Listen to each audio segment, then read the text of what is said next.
Star Bharat पर telecast होने वाला आप सभी का फेवरेट शो राधा कृष्ण की कहानी के आज रात के एपिसोड की शुरुआत होगी श्री कृष्ण के साथ, जो राधा रानी को ये कहते हुए नजर आएंगे कि तुमने जो वादा किया है उसकी वजह से बहुत बड़ी प्रॉब्लम होने वाली है तुम्हें, इसीलिए तुम्हें इन सब में नहीं पड़ना चाहिए। लेकिन राधा कहती हैं, लेकिन ये औरतों के सम्मान की बात है, मैं भला इसमें तुलसी का साथ कैसे ना दूं। कृष्ण कहते हैं कि तुलसी शंखचूड़ को प्यार नहीं करती, उसको जो प्यार रियलाइज हो रहा है वो शंखचूड़ का नहीं है बल्कि मेरा है, जो शंखचूड़ बन करके मैंने उसको दिखाया है।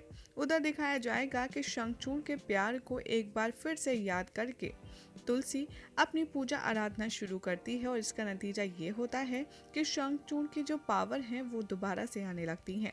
यहाँ पर यह भी दिखाया जाएगा कि कैसे शंखचूड़ के बारे में बात करते हुए श्री कृष्ण कहेंगे राधा से कि इसी का नतीजा है कि तुलसी को शंखचूड़ की हरकतों से नफरत हो गई है और वो अब युद्ध भूमि में क्षीण होता जा रहा है, क्योंकि अब तुलसी के प्रेम की साधना उसके साथ नहीं है। राधा कहती हैं कि चाहे जो हो जाए मैं तुलसी को इस हाल में छोड़कर के कभी नहीं जाऊंगी, और वो अपनी बात कृष्ण को मनाने और समझाने की कोशिश करती हैं। राधा दोबारा से तुलसी के पास जाती हैं एज अ माधवी बनकर। तुलसी यहाँ पर कहती हैं राधा को देखकर कि अरे तुम अभी तक गई नहीं, तुम यहीं हो। तुलसी कहती हैं कि तुम राधा मुझसे एक वादा करो, जब तक मैं अपनी पूजा खत्म नहीं कर लेती और मुझे प्यार पर अपने अंदर मैं दोबारा जगह नहीं लेती, तुम मुझे छोड़कर नहीं जाओगी। और तुम्हारा प्यार तो इतना ज़्यादा प्रबल है, इसीलिए मुझे तुम्हारी आवश्यकता है। तुलसी राधा को थैंक यू भी कहती हैं और कहती हैं कि तुम्हारी वजह से ही मैं ये पूजा अच्छे से कर पा रही हूँ और इसीलिए मुझे तुम्हारा साथ चाहिए। राधा यहाँ पर कृष्ण की कही बातों को अपने दिमाग में दोहराती हैं और सोचती हैं कि क्या ऐसा करने से कोई परेशानी आ सकती है, क्या उन्हें यहाँ से चला जाना चाहिए। ऐसे ही सारे सवाल राधा के दिमाग में घूमते रहते हैं। उधर दिखाया जाएगा कि राधा तुलसी को कहती हैं कि जिससे तुम प्रेम करती हो उसके साथ बिताए खूबसूरत पलों को तुम ठीक वैसे ही अपने पास रखो जैसे कि फूल और कांटे का सफ़र होता है। कांटों को निकाल करके फेंक दो, फूलों को तुम अपनी स्मृतियों में हमेशा के लिए सजा करके रखो और तब सब कुछ अच्छा होगा। तुलसी भी राधा की बात मानकर अपनी पूजा में ध्यान लगाने की कोशिश करती हैं और शंखचूड़ के साथ बिताए वो खूबसूरत पल याद करती हैं और हंसते हंसते पूजा दोबारा से आरंभ कर देती हैं। उधर शंखचूड़ की जो शक्ति होती है वो वापस आने लगती है और वो देवताओं को एक बार फिर से पराजित करने लगता है। यह देखकर शंखचूड़ बहुत ज़्यादा खुश हो जाता है और वो देवताओं पर लगातार आक्रमण करता रहता है। तुलसी जी या माधवी को थैंक यू कहती हैं और कहती हैं कि तुम्हारा ये जो आइडिया था, इससे मैंने अपना प्रॉमिस फिर से कंप्लीट किया और शंखचूड़ को मैंने अपनी प्रेम की शक्ति पुनः लौटा दी है।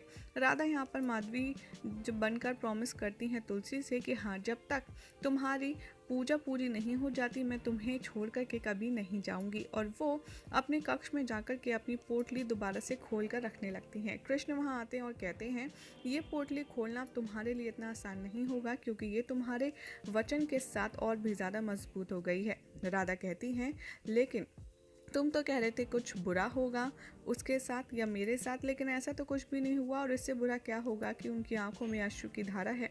कृष्ण कहते हैं कि तुलसी वो खूबसूरत पल अपने जहन में दोबारा से याद कर रही है जो उसने मेरे साथ बिताए हैं, ना कि शंखचूड़ के साथ। और क्या होगा अगर तुलसी हमेशा हमेशा के लिए मुझे अपने पास रख ले तो। राधा कहती हैं कि वो सिर्फ तुलसी की इच्छा है, वो चाहती हैं कि उनकी इच्छा पूर्ण हो कि शंखचूड़ उन्हें ऐसे ही टूटकर प्रेम करे जैसा कृष्ण ने किया है। लेकिन मुझे पता है मुझे कृष्ण को खोने का कोई भी डर नहीं है, क्योंकि ऐसा कुछ होगा नहीं। उधर कृष्ण दोबारा से शंखचूड़ बनकर के तुलसी के पास लौट जाते हैं, जिसे देखकर तुलसी बहुत प्रसन्न हो जाती हैं और उन्हें लगता है कि ये जीत करके आ गए हैं आज। यहाँ पर तुलसी से शंखचूड़ जो कि कृष्ण होते हैं वो माफ़ी मांगते हैं अपना सर झुका के हाथ जोड़ के, जिसे देखते हुए तुलसी कहती हैं कि नहीं आर्य, आपको ये सब करने की ज़रूरत नहीं है, आप ऐसा मत करिए, और आप ऐसा कुछ भी मेरे लिए कर देंगे तो मुझे अच्छा नहीं लगेगा। शंखचूड़ कहता है कि नहीं, मैं बहुत शर्मिंदा हूँ जिस तरीके से मैंने आपके साथ व्यवहार किया, इसलिए मैं क्षमा प्रार्थी हूँ। यहाँ पर तुलसी जी रिक्वेस्ट करती हैं उससे कि अरे मैंने तो आपको हमेशा के लिए माफ़ किया, और उन्हें हक कर लेती हैं। जैसे ही राधा आती हैं तुलसी के पास, वो देखती हैं कि कृष्ण तुलसी के साथ गले लगे हुए हैं और ये देखकर उन्हें बहुत ज़्यादा तकलीफ़ होती है। वो तुलसी को दिया अपना प्रॉमिस याद करती हैं और वहाँ से मुँह मोड़ कर चली जाती हैं अपसेट होकर के। उधर जो शंखचूड़ के सिपाही होते हैं वो शंखचूड़ की जय जय कर रहे होते हैं, क्योंकि शंखचूड़ इस बार युद्ध में जीत चुका होता है। शंखचूड़ कहता है कि अब मैं पहले से भी ज़्यादा ताकतवर हो गया हूँ, इसीलिए अब मैं सारे लोगों पर अपना कब्जा करूँगा। और यहाँ पर हर किसी को वो डराने लगते हैं और कहते हैं कि मैं सिर्फ पृथ्वी लोक का ही राजा नहीं हूँ, मैं बल्कि कृष्ण को भी डरा करके रखूँगा और अब मैं महादेव के लोक कैलाश पर भी अपना राज स्थापित करूँगा और महादेव को कोई नहीं हरा सकता, लेकिन मैं ये भी करके दिखाऊँगा। उधर गौरी माता ये सब सुन रही होती हैं और महादेव से कहती हैं, ये शंखचूड़ अब हमारे लोक पर युद्ध करने का सोच रहा है, आप कुछ कीजिए महादेव।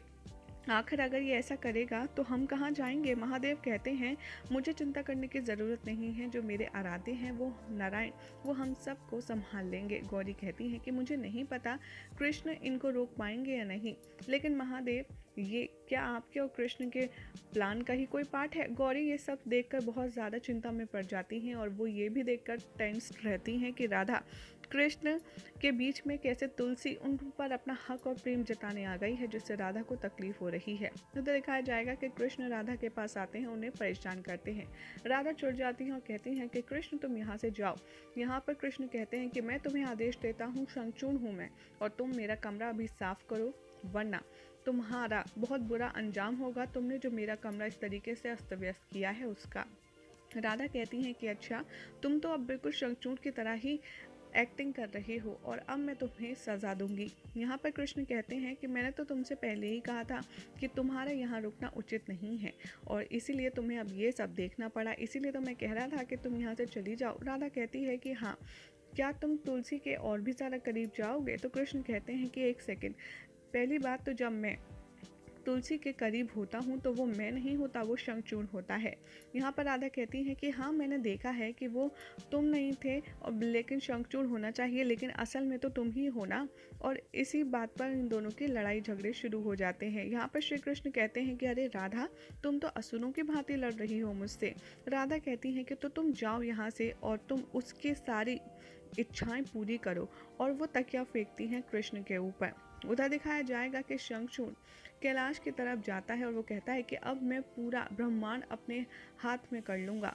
तभी सारे देवता सोचते हैं कि महादेव तो मेडिटेशन में व्यस्त हैं, अब कैलाश की रक्षा कौन करेगा। तभी उनमें से एक भगवान आते हैं और कहते हैं कि जो शक्ति शंखचूड़ को रोक सकती है वो सिर्फ एक ही है। तभी उधर बलराम सोचते हैं कि राधा कृष्ण बिना बताए कहाँ गए हैं। तभी सारे देवतागण पहुंच जाते हैं बलराम दाऊ के पास और कहते हैं कि आप हमारे कैलाश को बचाइए, क्योंकि अब कैलाश पर शंखचूड़ अपना आक्रमण करने वाला है। बलराम दाऊ ये सोचकर बहुत ज़्यादा शॉक्ड हो जाते हैं और कहते हैं कि क्या ये सब कैसे हो सकता है। भगवान कहते हैं कि हाँ, ये सब हुआ है राधा और कृष्ण की वजह से। वो तुलसी माता का प्यार बढ़ा रही हैं, जिससे शंखचूड़ की शक्तियाँ और भी ज़्यादा प्रबल होती जा रही हैं। इसीलिए उसने सारे लोगों को जीत लिया है और अब वो कैलाश की ओर बढ़ रहा है। बलराम कहते हैं तो हमें तो शंखचूड़ को आक्रमण करने से रोकना चाहिए, इससे पहले कि हमें कोई और सोल्यूशन भी ढूंढना होगा। भगवान कहते हैं सारे कि सिर्फ कृष्ण हैं जिनकी वजह से शंखचूड़ की शक्तियाँ बढ़ रही हैं। बलराम कहते हैं कि अच्छा, तो फिर मैं इसके विषय में कान्हा से अवश्य बात करूँगा। कृष्ण यहाँ राधा से बात कर रहे होते हैं और कहते हैं कि अब तुम्हें अपना समय व्यतीत करने की कोई आवश्यकता नहीं है और तुम अपना टाइम मेरे साथ वेस्ट मत करो। कृष्ण कहते हैं कि मैं यहाँ पर समय बर्बाद करने नहीं आया, बल्कि मैं तो तुमसे बात करने आता, लेकिन तुम ही मेरे ऊपर तकिए फेंक रही हो। तभी माँ तुलसी आती हैं माधवी के रूम में और कहती हैं कि शंखचूड़ को देखकर कि आप यहाँ क्या कर रहे हैं। मैं तो यहाँ माधवी से मदद लेने आई थी पूजा के प्रबंधों में। शंखचूड़ कहते हैं कि हाँ हाँ माधवी, तुम जाओ तुलसी के साथ। राधा मान जाती हैं और वहाँ से चली जाती हैं। कृष्ण पीछे से तकिया फेंकते हैं और राधा को फिर से चिढ़ाते हैं और कहते हैं कि मैंने तुमसे कहा था ना कि तुम्हें सच बता देना चाहिए तुलसी को।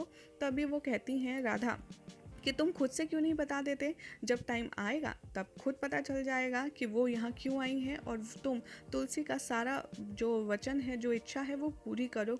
और ये सब इसीलिए होगा क्योंकि शंखचूड़ बहुत ही ज़्यादा निर्दयी है और तुलसी के दिल में जो पीड़ा है वो उसकी वजह से ही है। यहाँ पर वो सोचते हैं श्री कृष्ण की क्या होगा अगर इसको पता चलेगा कि जो इनके साथ हो रहा है वो एक गलती है और ये सब कुछ गलत है।